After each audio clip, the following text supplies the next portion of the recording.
नमस्कार दोस्तों, मैं हूँ रागिनी और आज की कहानी बहुत ही अद्भुत और इमोशनल होने वाली है, तो कृपया ध्यान से सुने।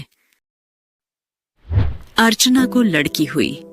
नॉर्मल डिलीवरी होने के कारण उसी दिन हॉस्पिटल से छुट्टी मिल गई। पहला बच्चा था। घर में सभी बहुत खुश थे।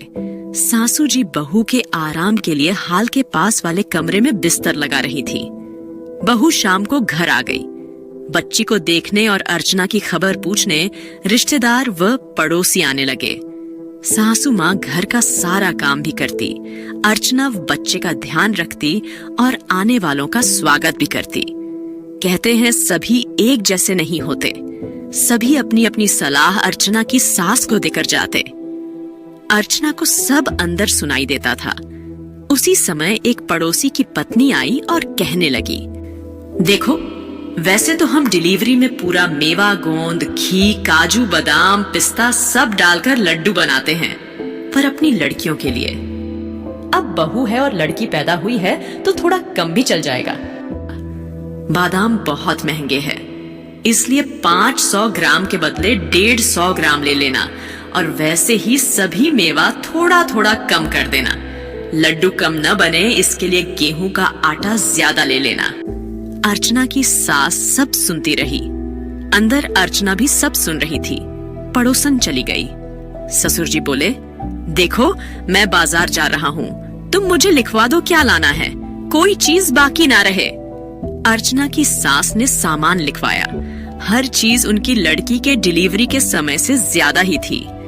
ससुर जी ने पूछा, इस बार सभी सामान ज्यादा है, क्या तुम भी लड्डू खाने वाली हो?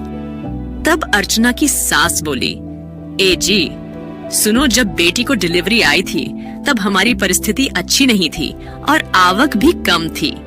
तब आप अकेले कमाते थे, लेकिन अब बेटा भी कमाता है। इसलिए मैं चाहती हूँ कि बहू के समय में मैं वो सब चीजें बनाऊं जो बेटी के समय नहीं बना पाई। क्या बहू हमारी बेटी नहीं है? और सबसे बड़ी बात यह कि बच्चा होते समय तकलीफ तो दोनों को एक सी ही होती है। इसलिए मैंने बादाम ज्यादा लिखे हैं। लड्डू में तो डालूंगी ही, पर बाद में हलवा भी बनाकर खिलाऊंगी, जिससे बहू को कमजोरी नहीं आए और बहू पोती हमेशा स्वस्थ रहे।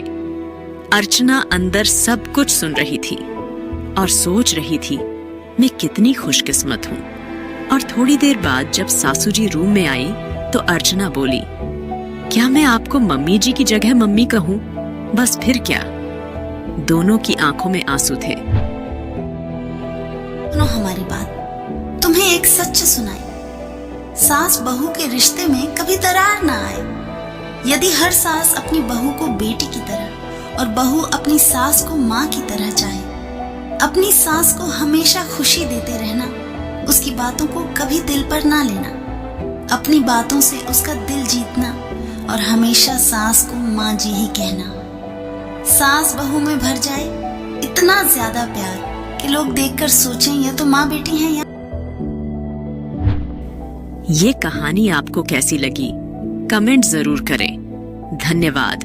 मिलते हैं आपसे अगली वीडियो में। तब तक के लिए जय हिंद।